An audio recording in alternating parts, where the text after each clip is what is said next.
And I'm married too, and I still don't do it.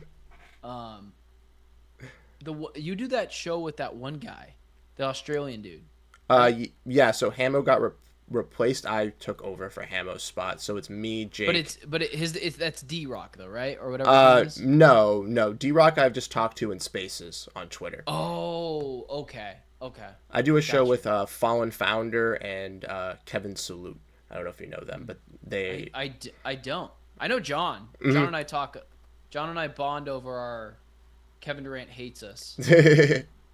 So, nah, whatever. All right. Anyways, man. All right, sounds good. We can dive in and get into it. Hopefully, this isn't. Yep, there we go. Perfect.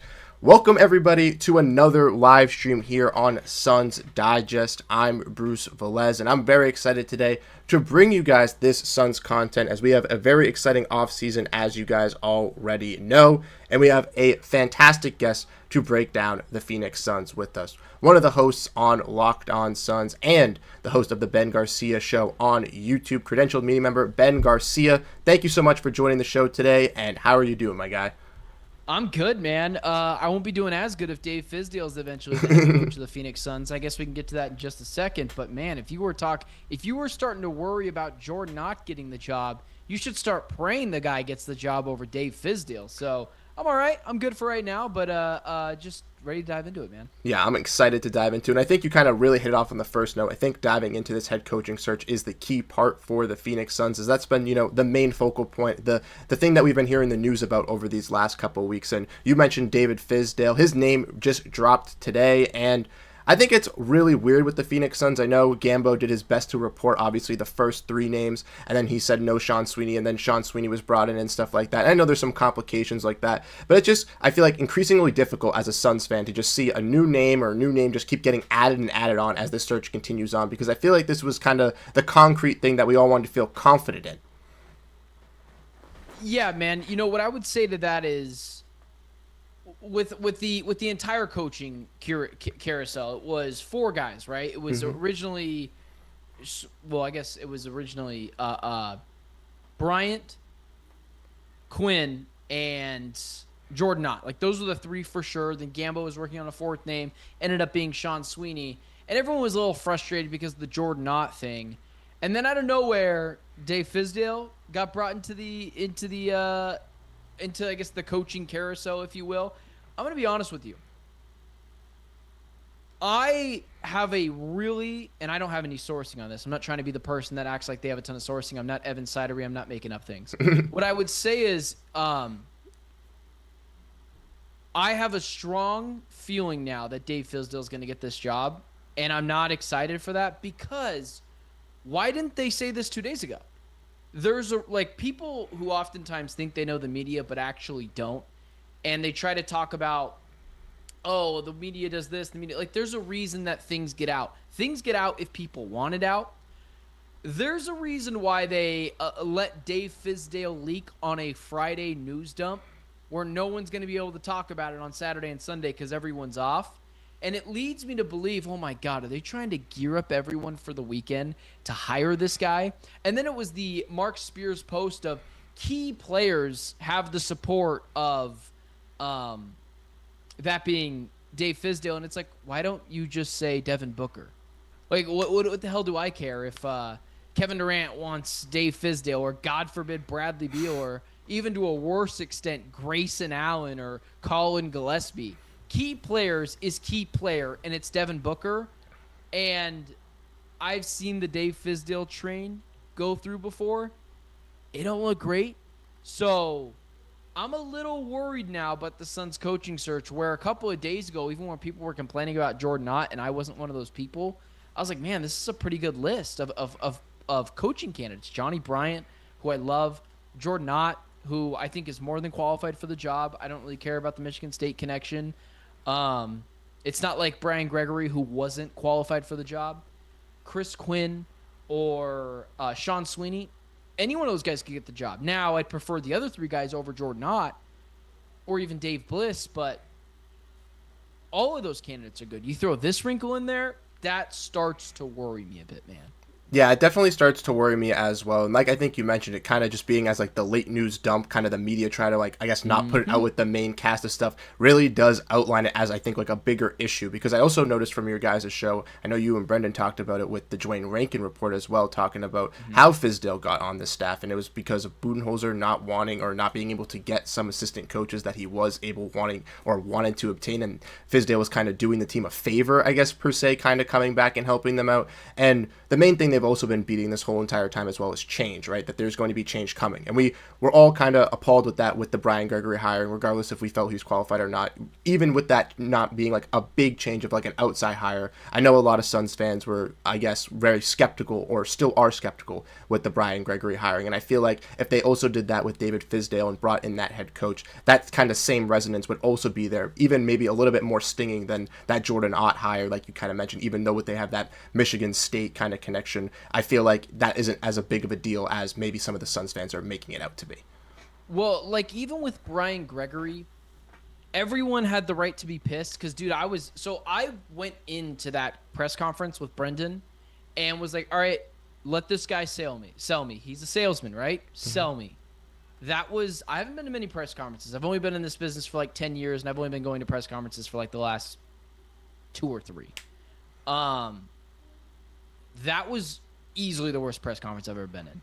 It was awful. No one had an answer to any questions. Brian Gregory looked surprised that he was there too. If someone told Brian Gregory that morning that he was hired to be the general manager, that wouldn't surprise me because of the fact that he didn't have an answer for anything. So the Brian Gregory thing, he did not have the credentials either to be there. He has 300 wins in college, but that's pretty easy when you're beating up on McDonald's University and Panera Bread State University. He never coached a college basketball team, even in like the middle tiers. I guess if you consider Dayton a middle tier, but I don't. Only when we're going to the first 4 every year and we're headed to Dayton, Ohio. But just completely unqualified for the job. He was hired because he was Matt Ishbia's guy in college. I joked that it was his fraternity brother. The Jordan Ott thing is just Suns fans like conjoining in misery together, which I think you've come to notice from me. Like, I say what I think, and I'm not going to back off from it at all. And if you don't like it, you don't like it. It's totally fine.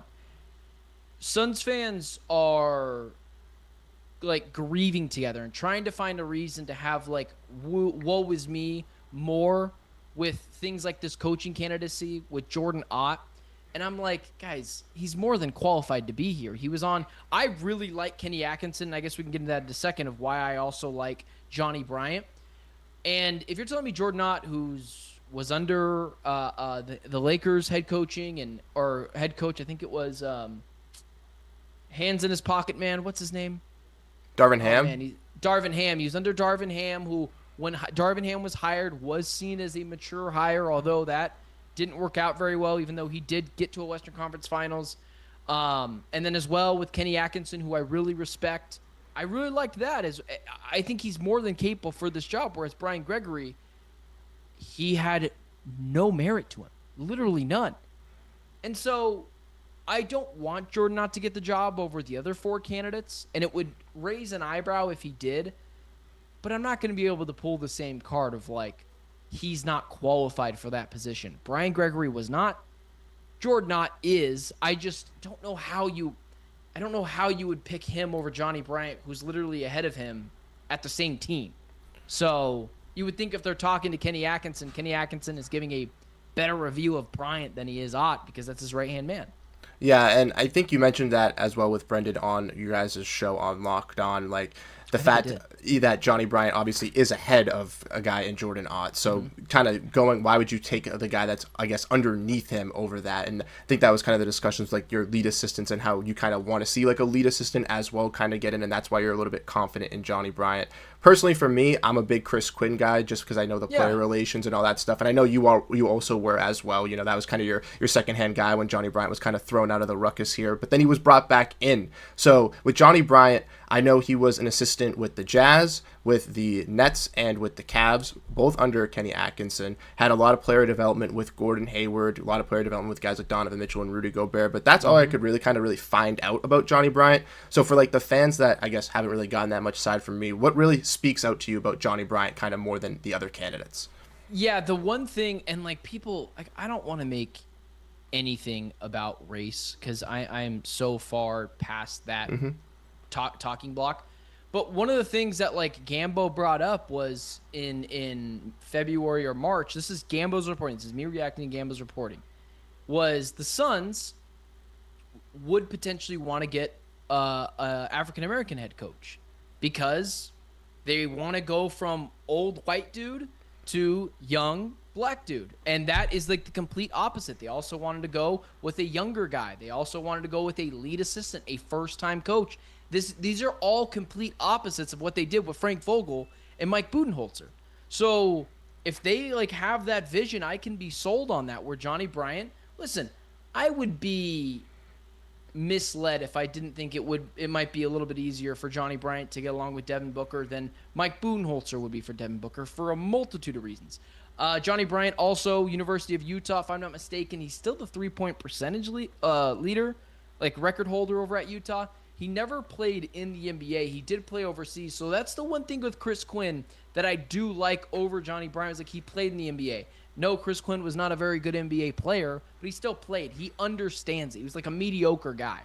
I understand the infatuation with Chris Quinn, but I also think it's really easy to be like, oh, Chris Quinn, oh, he's got to be a home run, which always leads me to think, I don't mean to be a contrarian, but sometimes it's like where I kind of fall in these things. And when everyone's like, oh, Chris Quinn, because Derek Spoelstra's right-hand man, I immediately go towards, okay, so then why would you want this job?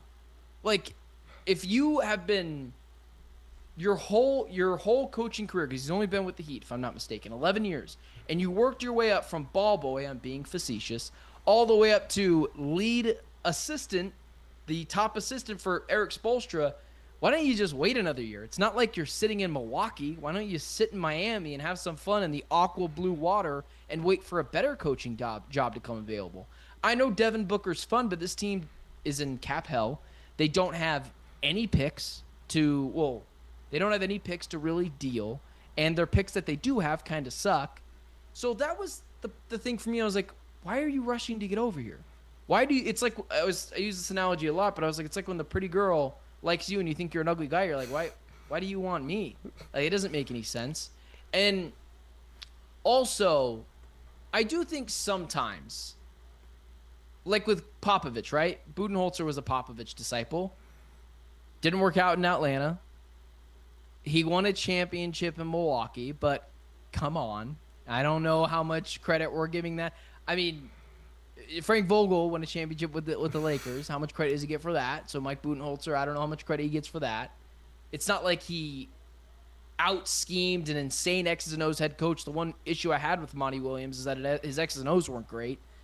And then he comes to Phoenix and he flames out after a year. Like, I don't know if just top disciples of elite-level head coaching always rubs off.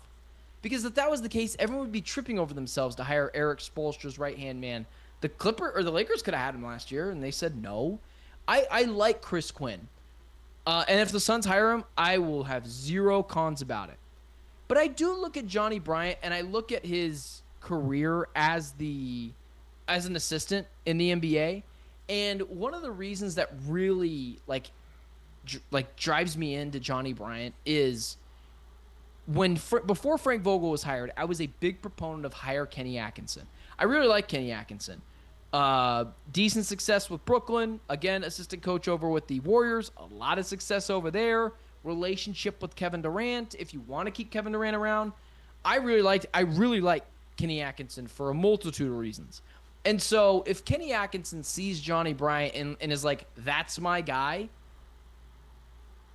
it's kind of like, okay, I'll take him. No one sees Kenny Atkinson as like this A-tier head coach outside of me. And then this year he goes and has 64 wins. And I do think they beat the Pacers if they're healthy. DeAndre Hunter, Darius Garland, both out. I'm not killing them for that. Injuries happen. But if Johnny Bryant is the right-hand man for Kenny Atkinson and handpicked him, he hasn't been with him forever, like, that's why I like him. He's an offensive guy. I think this team needs someone that fits Devin Booker's skill set, which is offense. And so for that reason, I'd go him. But I think my tiers would be Bryant, Quinn, pretty close. Sweeney, Ott, Bliss, 50 feet of crap, Dave Fizdale. I think that's where I would go for my ranking. So yeah, man. I think we think very similar. Obviously, I'm kind of more Quinn over Bryant, but I think those are my top two guys. And then Sweeney, I really like his defensive ability. And then Dave Bliss intrigues me with the player development. But the only thing I kind of see with that is, like, maybe that's more suited for a front office role. Maybe that's not as suited as well for being the head coach for the Phoenix Suns. And then I agree with David Fizdale. But I think you brought up some great points as well, even tying back to that Gamble report. It makes sense why players like Devin Booker, Kevin Durant on this Phoenix Suns team would want to go with that type of head coach, because that's the direction of the head coaches that we've kind of been seeing with the new wave of guys. And Frank Vogel and Mike Budenholzer don't really fit that. Maybe that's where some of those relationship issues kind of stemmed within this team throughout the season. And that's why they kind of want to lean into that direction of kind of getting a little younger, not only just kind of embrace that culture as well, but also to kind of figure out a guy that really, I guess, kind of resembles or kind of has more of a relation to the type of players that they do have on their roster. Yeah. I do think the Suns are overcorrecting just a little bit when it comes to their head coaching hire. I think, like the things I'd said before, when Gambo was reporting, they want a younger guy, they want a first-time head coach, preferably black, someone who played in the league. Like Gambo, again, this is all Gambo's reporting, and he's, next to Gerald Bourguet and Dwayne Rankin, the top guy that I trust. I continue to try to tell people on any platform, stop believing people who don't say anything in a tweet, because it's nonsense. Evan Sider doesn't know what he's talking about. I'll leave it at that because that guy drives me the most insane. But you guys know who I'm talking about. And if it's not those three guys, like, just don't believe it. I might be leaving someone out. But I think the Suns are overcorrecting just a little bit when it comes to, like, we all think this is what the Suns are saying, right? Because they never gave us a straight answer. So all we have, like, Ishbia at his press conference was like, you're going to know that it's Phoenix Suns basketball when we play. And then Brian Gregory was like, we're going to play he kind of hinted his way at, we're going to play a tough style of basketball. And it's like, okay, whenever anyone talks about, like, well, we're going to play this type of way, it's going to be Phoenix Suns basketball. Almost everyone is talking about, like, a hard-nosed team that plays suffocating defense. No one is talking about the Golden State Warriors brand of basketball when they say, we're just going to be tough as nails, and it's going to be all this crazy stuff, right?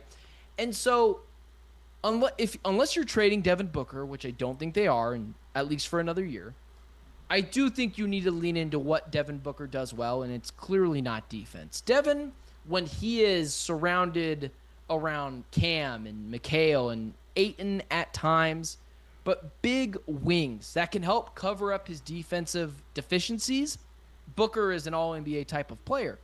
When you surround him around Beal and KD, who's a really good defender still, but he's old, and Tyus Jones and, Nick Richards and Mason Plumlee and Yusuf Nurkic, he's going to get exposed a bit. So you can find players that fit the mold offensively. I just think what you need to do is, and this is way easier said than done, when everyone on Twitter is like, all you got to do is get a couple of 3-and-D wings. And I'm like, oh, yeah, that's what everyone in the NBA wants. If you can surround Booker with, I really like Yexel Lindenborg before he went back to the draft, but McHale, a Cam, you don't necessarily need to have an insane DeAndre Ayton rim runner. Maybe it's a stretch five. I really like Naz Reid. Maybe he, declines his player auction and, I don't know, signs and trades over to the Phoenix Suns. I'm just saying nonsense right now. But those types of things, you need to lean into what Devin Booker does well, because he's your best player right now. And leaning into Sean Sweeney or just getting a bunch of Michigan State defensive level guys, sure, you might be a more annoying team to play, but you're just going to be a poor man's version of, like, the Clippers or like a poverty man's version of the Oklahoma City Thunder. So I just think the Suns might be going a little too far the other direction is all. Okay, so you think they might be going a little too into the defensive mold? Well, because like we're talking about Gambo's reporting, right? Because we know it's very accurate. Mm-hmm. Chris Quinn or Sean Sweeney. I don't think it's close for me. I would go Chris Quinn. Sean Sweeney, I'm a fan of his defensive. Like, we all watched that 2022. It's not just 2022 NBA playoffs, but Brendan said this yesterday. It was like 2023. He held the Timberwolves in that series and the Thunder last year in that series. But what I think was his most impressive work, because I'm a Suns fan, was when he tracked Devin Booker, swarmed Devin Booker, showed everyone what Devin Booker is, and that is, in my opinion, a really, really good 2, not a 1, potentially the best 2 in the NBA. And then make Chris Paul a jump shooter because he just won't shoot the 3. The Suns couldn't find offense in games 3, 4, 6, and 7. It was never close. And so what he did to just suffocate teams' offenses, that is intriguing, and I wouldn't be upset if they hired him. I just think you need to lean into more what your team does, and that is offense. And I don't want to act like because he's a defensive guy, he's never seen the other side of the basketball hoop, and he's, they're playing offense, and that's surprising to him. I just think defensively, it just feels like a little too hard of an overcorrection because literally no one on this team could defend outside of Kevin Durant and Ryan Dunn, but they sent him to the dungeon for like a month and a half at a time, so... Yeah, and I think kind of tying back into that as well, like there weren't as many defensive pieces as well, so some of those pieces looked a lot better than they were on the Phoenix Suns, so kind of trying to figure out those roles and kind of getting some of those different types of role players, like you mentioned, those athletic wings. I was hoping a guy like Yaxel Lendenborg also went in the draft because he kind of was one of those sneaky guys at that late round for the Suns that I thought would have been a great addition at that wing position, but I think they have the option to kind of potentially get some wings in the trade market, and that can kind of lead us into the next part here where we talk about the potential of a Kevin Durant deal. We saw some people chalking in the chat. I don't know if you saw the latest report from Windhorst. He said 98% chance he thinks Kevin Durant is traded from the Suns. This is the man that said that Durant was going to be traded at the deadline when he wasn't. So I don't know what to take from Brian Windhorst, but with your speculations and your kind of talks, do you think Kevin Durant will be gone from this roster? And if so, is this the smart move for the Suns, as it's the only way to really get out of the first apron? And where would you like to see him go for a return? Well, I guess you're right. The first apron, yes. But you can get out of the second apron pretty easy by cutting Micic and Caleb Martin. Like that. Yeah. That's why they got rid of Yusuf Nurkic for that reason. I mean, let me ask you this, man. What would be... And I'd be curious, I haven't even looked at your chat, but I'd be curious to know what your chat says about this. But, what is any reason to keep Kevin around this roster? So what's the reason? That's the thing. I personally would only keep him for the optimistic if you feel that with this new head coach, by getting under this Bradley Beal waive or trade, because it's most likely going to be a waive, but whatever it is of getting out of this contract, you feel confident that with Durant and Booker that you can, I guess, stay afloat in the West. But I feel like with this roster with Durant and with this roster without Durant, they're probably going to be in a similar boat in the Western Conference anyways, in a similar position. So I think it's kind of smart to trade Durant to kind of get out of the apron or luxury tax holes that you're in. Yeah, so let's just walk through if the Suns kept KD. Let's say they did KD, Booker. Let's just go insane, right? Let's say that they got Naz Reid, right? Let's say he opts out, the Suns find money in a bank somewhere and just do some offshore accounting.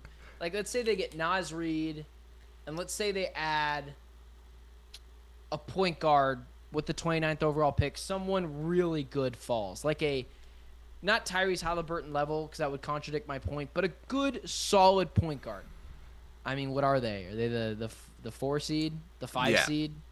What's the point? My point is, it's really easy on social media, which is why I really got to stop doing this. And I've gotten better at it, but I don't fight with the dumb people on Twitter as much as I used to, because you'd see some people say, well, you just got to keep Kevin Durant and Devin Booker and then go get a couple of 3-and-D guys and go sign a point guard, bring Chris Paul back, And I'm like, oh, okay, you have another genie in there, so I could get a couple of wishes granted as well. Like, it's all nonsense, but it's a really easy way to get clicks on social media, which is why I won't do it, because I have some integrity in me where I don't pull out these like insane mock trades and tell people where they think I went wrong, and it's like LeBron James to the Suns for a ham sandwich. Like, it's something like that.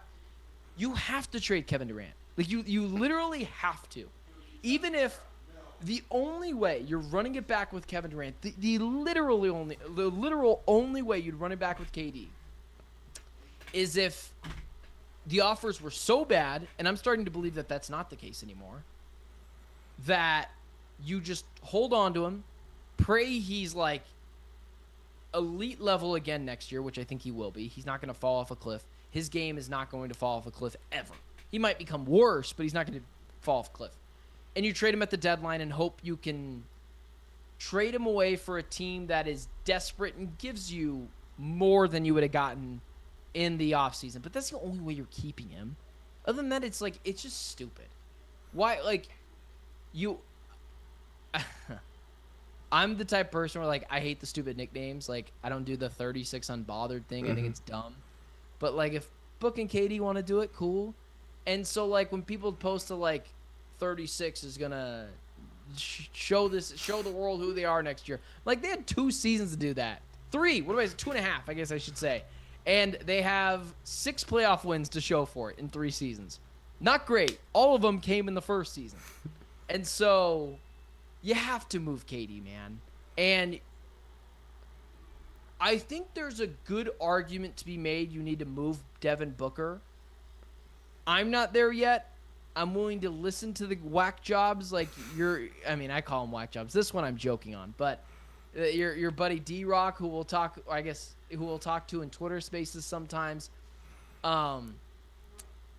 You got to trade him, man. I'm not happy about it. I don't want to trade Kevin Durant. He dislikes me, and I want him here because he's a top 10 basketball player of all time, but there's just no way to compete, man. You have to trade him now so that potentially you don't have to trade Devin Booker in the future.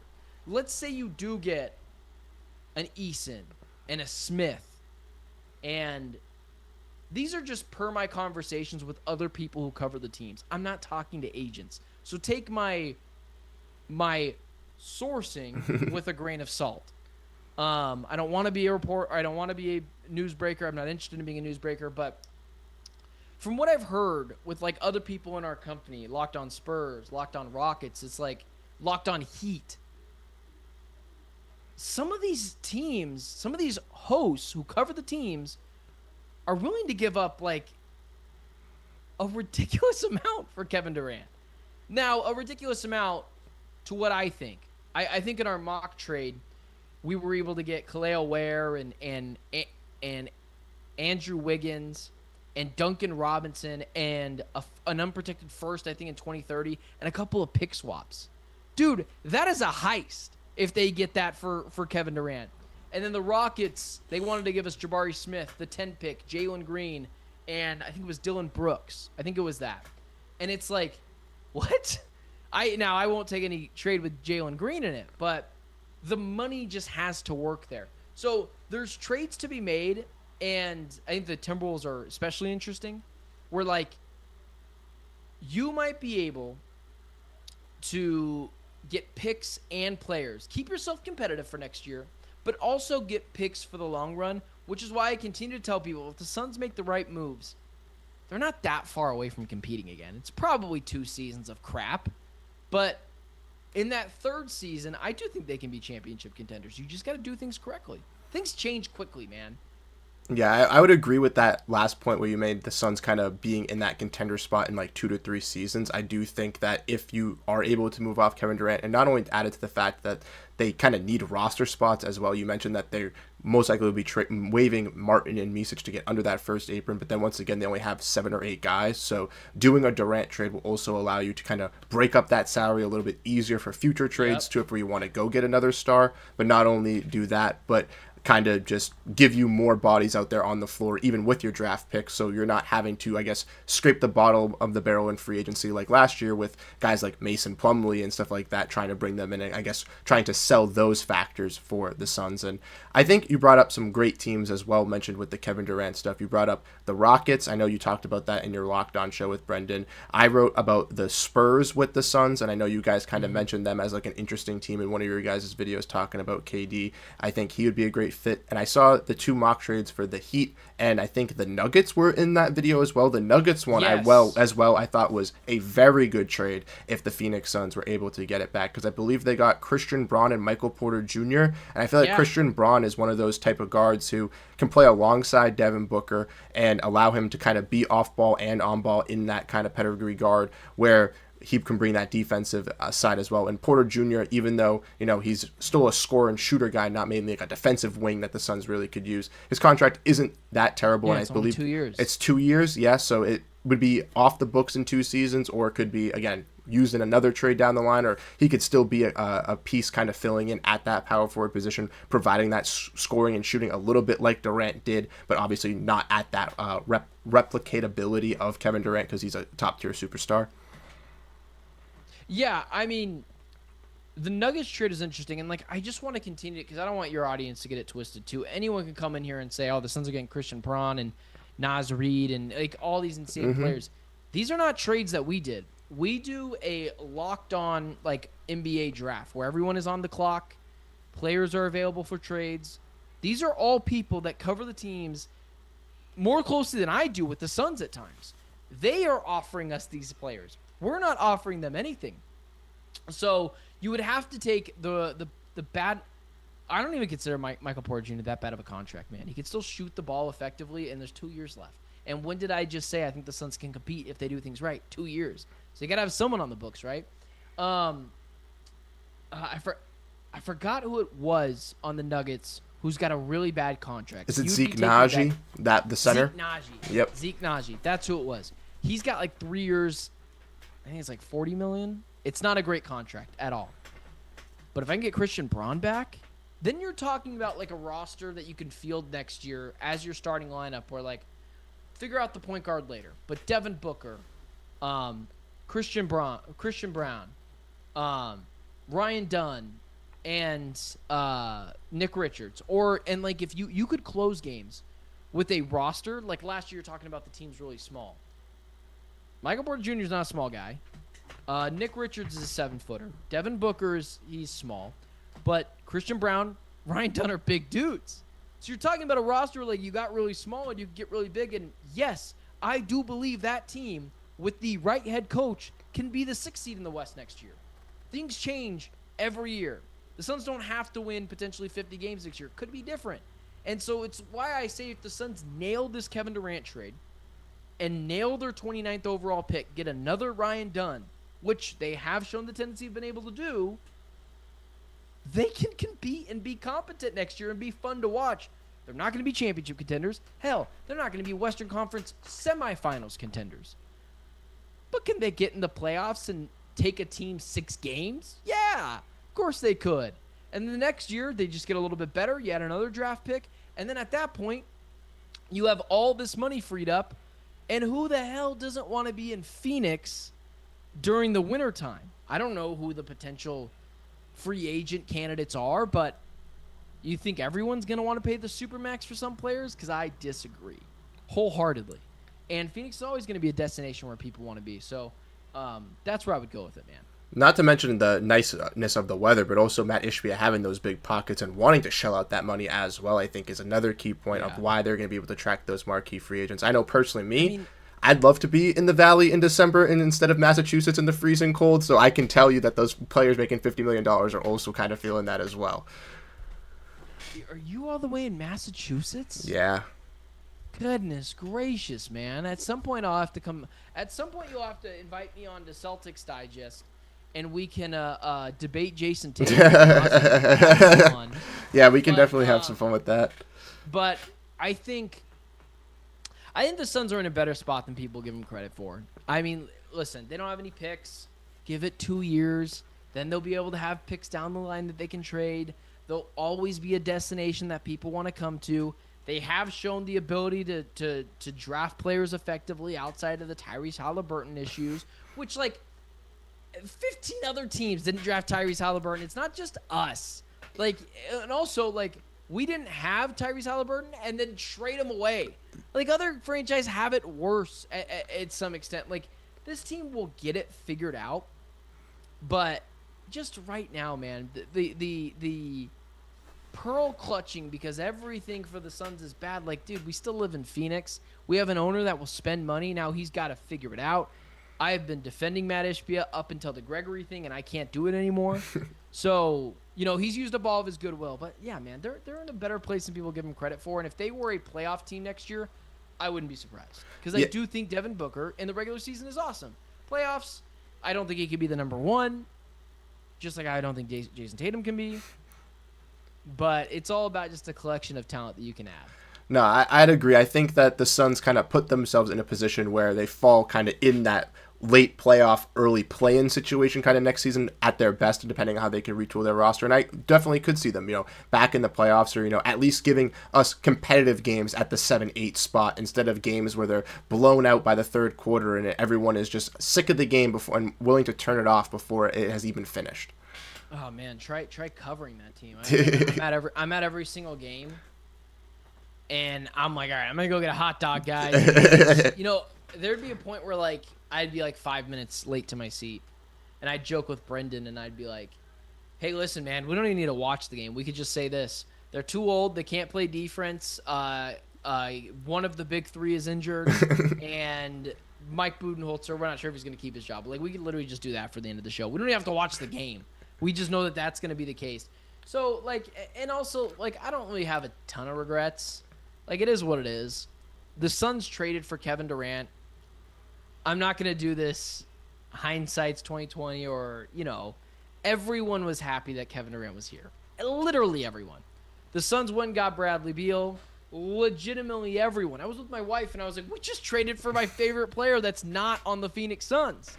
And she's like, you've never talked about this guy before. And I was like, well, you and I don't break down basketball. But, like, I was ecstatic, too, and everyone was. And also, like, they gave up nothing for Bradley Beal. They gave a bunch of pick swaps that they're never going to use, and second-round picks, and Landry Shamet, who you hated as well. So, like, the pearl clutching just gets a little annoying. But they're in a better spot than people like give them a chance to, or give them credit for being in. Yeah, it sucks, but like, listen, man, at least they took swings. At least it's not Sarver letting Stoudemire go, which technically they got right, and Joe Johnson go, like, and trading Sean Marion. Like, it sucks. It'll be fine. It'll get figured out. Yeah, I think a lot of that pearl clutching and kind of negativity is a lot of based on the social media, like you mentioned, all the fans kind of clamoring together and just kind of getting together and trying to push this misery. Dude, I can't believe there are some people. You'll never catch me doing this, ever. I'm a big Tom Cruise guy, right? Like, I'm a big Mission Impossible guy. Love the dude's movies. Definitely my favorite actor, which tells a lot about the movies I like, which is just, you know, junk food movies. But I would never make a stan account of these guys. Like, these dudes that have Devin Booker fan accounts, and people just, like, worship everything that they say. I'm like, don't you have something else better to do than to stan a man that, like, potentially you'll never meet? Maybe you meet him. That's not fair. But, like, it's just crazy, man. And, I mean, that's part of what I do is I just try to be the honest voice in the room, and people will say I'm not a fan for it, and that's fine, or they'll come after me for me just being honest about it. But, like it's even just like last night with the Suns, where Anthony Edwards gets eliminated, and all the Suns fan accounts are doing victory laps that now he's the best shooting guard, which is crazy because who cares about positions anymore in the NBA? Like, all NBA isn't even, it's positionless. You could have 5 guards on there if you wanted to. Now, traditionally, that's not really the case. This year, that was like you had 1 through 5 guys, no issues. I think, maybe not. I guess because SGA is kind of like a hybrid. But either way, like, people, and I'm like, okay, you guys are gonna make me be the bad guy. Devin Booker is the best shooting guard in the NBA because he didn't make the playoffs. That's what you're saying. And I'm like, can you not make me be the bad guy? Can we all just have a semblance of like gripping onto reality, where like I love Booker, but like let's have fair expectations for the guy. And so, last night the Stan accounts were going crazy, and I'm like, guys, don't make me be the bad guy, please. I even lofted it up to Brendan today. I was like, what if on our show we just did the shooting guard one talk, so I can give proper expectations on Devin Booker? It's like, you want to poo-poo all over our best player and praise another player? Like, it doesn't have to be that. We could just talk about the expectations and how it's not fair to Booker. But I digress, man. I'm becoming too negative. I don't want to be that guy either. Yeah, I think the Stan's kind of running out of control, like you said, and I don't even think Devin Booker really cares if he's the number one shooting guard in the NBA or compared to anything like that. So I don't know why the Stans care so much. And it's even funny to see the Stans, I guess, switching of patterns of volume as well when they change their minds and decisions on some of their players, even the ones that they do stan, which is even crazier, because I had an altercation today with one of them because... Which one? Which dumb one? D-Book fan. D-Book. It was one of the ones that... Is it D-Book owns you? It might be. That guy hates me. Yes, yeah, D-Book owns you. That guy hates me. Because he tweeted out, Suns fans need to be thankful for Book when Flex said that Book is staying because he's a champion. But then I quote tweeted him with his own tweet from 2 weeks ago where he said, if Devin Booker truly cares about winning for Phoenix, he shouldn't sign the $75 million. So what is it? So I laugh because I said the same thing. I can pull up screenshots of that guy. I don't have many more, but this was a while ago, and I'm sure he deleted them by then. But he was tweeting out he was just tweeting out negative stuff about Devin Booker when Devin Booker was slumping early in the season. And I remember seeing it and being like, you're supposed to be a fan account. And so like that's my point, is like I'm not laughing at you saying the Devin Booker stuff. I love Booker. Literally, there's a signed photo right here on my I love Booker. But like it's the dumb accounts that people freaking follow too, and are like, oh yeah, this guy knows what he's talking about, and so it's just nonsense, man. Yeah, he got mad at me one time because he called Beal an itch with a B, and I was like, he's that because he wants to keep his money. I was like, you're calling a grown man. Because you're calling another grown man with a family, and overall, like, it seems like Bradley Beal's a really good person. Just maybe not as good of a basketball player anymore. I'm like, you're going after someone behind a Twitter profile picture because you're too scared to do it with your own face, and you're calling another man that. I think it was actually the P word, which I won't even get close to saying. Yeah. It's an awful thing to say. But he said that. He called him one of those two things, and I called him out for it. And then again, one of his followers like threatened to fight me, and I was like, "Yeah, man, I'm not fighting over sports take. I don't care if you care that much. You do. I'm just here to tell you that you are a soft individual if you are calling other people that and aren't too scared to show your face on social media. So, and also, I never go after anyone else. I'll never use profanity at people because." It's miserable people, but like those are the types of things where I'm like, you're gonna say this about Devin Booker when you just went after him last week. Oh, you're the only one that's allowed to go after Booker, right? We're not allowed to. And yeah, man, it's crazy, bro. It's crazy, which is why, like in Twitter Spaces and stuff like that, when I try to go on those things with you guys whenever I can, because I think it's important. You guys watch my content, why shouldn't I be giving it to you too? And so I think it's like a I scratch my back, you scratch yours scenario where. I try to be level-headed about it. Like, I never go after people. I never use profanity. I'm never upset. I just want to alert people, like, this is sports at the end of the day. Don't call other people crazy words unless, like, do that to Miles Bridges. Don't do it to Bradley Beal. Like, do it to people that, I think it was Kevin Porter Jr. who got in trouble for assault, too. Yeah. Like, do it to those people. Don't do it to Bradley Beal because he just wants his money. He didn't say no to the no trade clause, or like Devin Booker getting Devin Booker's taking $75 million a year. Like, he just is. And so it's just crazy, man. It's nuts, but they're not all bad. But some of the ones like that, it's like, are you 12? And I'll continue to stand by that 100%. Yeah, I think a lot of them kind of are, and maybe that's why they're so like outlandish with all that stuff too. Exactly. Which is why I don't ever use profanity against them, because I'm pretty sure they're like teenagers, but I'm just trying to like, I'll call them out and be like, don't call another man that strictly because he wants his money. Exactly. And that he signed a contract for. It's Like, not I his don't want- fault. It's not his Think fault about that Washington offered him that contract to give him because they wanted to keep him and not lose him for nothing. That's not his fault at all. You can't blame him. And that's my main things talking about Bradley Beal as much with like him with this team. Yeah, it hasn't been that great of a fit with the Suns, and maybe that contract obviously has looked like a little bit of an albatross now as one of the worst contracts across the league. But you can't fault the Suns for making the move when they did make the move because it was the right move for them to make. And two, can't fault Bradley Beal for taking that contract because Washington was willing to hold him. I want Bradley Beal out the door. Like, I don't want the door to hit him on the butt on the way out because it has not worked here, and I'm ready to be done with it. And I think next year it could get really toxic between him and the fan base because some of the things he says, I'm like, Brad, they just don't say that.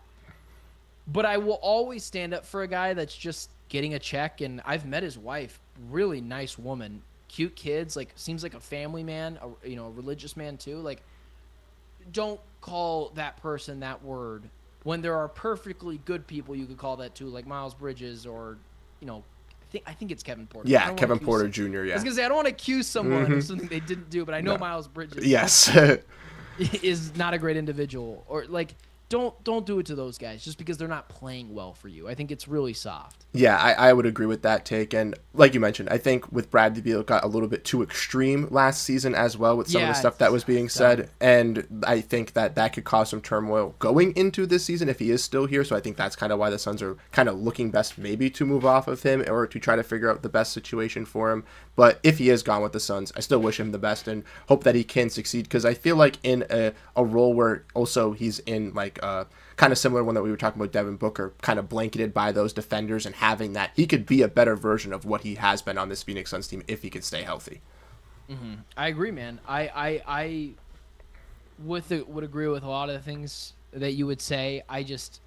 It hasn't worked out. Exactly. And it's not going to work out. And I'm worried that it could get more toxic next year. And Brendan pointed this out on the podcast. We're like consistent booing, people going after him. God forbid someone going after his wife like they did, not going after his wife, but like verbal altercations with his wife, like, which is ridiculous. I don't care how bad the player is. You don't do that. Yep. At the sport of basketball. And like, it needs to be done. And I do think it'll end up being just like a stretch and wave thing where whatever money he gets in free agency, they'll just ask for that back. But yeah, man, it is tough times right now. But not as bad as I think people think it's going to be. But anyways, most of the Suns fans are fine. Just some bad eggs to follow. Yeah, of course. Like it's just like, like my guys at PHNX or you or my guy D-Rock, who I've been on his stuff a couple of times before. Or, just like Brendan, like you're all mostly good. But like, it's not that bad. Like we don't have to wallow in it for now. It is ridiculous that the Mavs get a get out of jail free card. Yes. But maybe we'll get one too. I hope so. I mean, maybe in the next couple of seasons, the Suns can be able to swing a trade, or who knows? Maybe there'll be some new teams interested in Kevin Durant with these playoffs kind of windowing down. I know you mentioned the Timberwolves earlier in a video today on your radio or your YouTube show that you thought they would be interested for the Phoenix Suns. So who knows? Maybe some other teams will be getting interested as well. And I think that will really kind of spark what the Phoenix Suns could do for this offseason, but also for the future and potentially landing some draft capital that could, land them that top tier pick in a draft like that where they are able to jump up in the draft lottery. And I think that's one of the most exciting things for the Phoenix Suns this offseason. So I want to say thank you to Ben for hopping on Suns Digest today and joining us this afternoon with everyone in the chat. If you guys did enjoy the content that Ben does bring, definitely go check him out on Locked On Suns with Brendan, and definitely check out his show, The Ben Garcia Show, also on YouTube, where he uploads his Arizona stuff as well. Ben, thank you so much for joining as well, and I wish you the best of luck with covering the Phoenix Suns this year as a media guy. Yeah, bro, thanks for having me, man. I'll talk to you soon. All right, thank you so much. Thank you for you guys being in the chat, and we'll catch you guys in the next stream. Have a great rest of your day, and go Phoenix Suns. Peace out, everyone.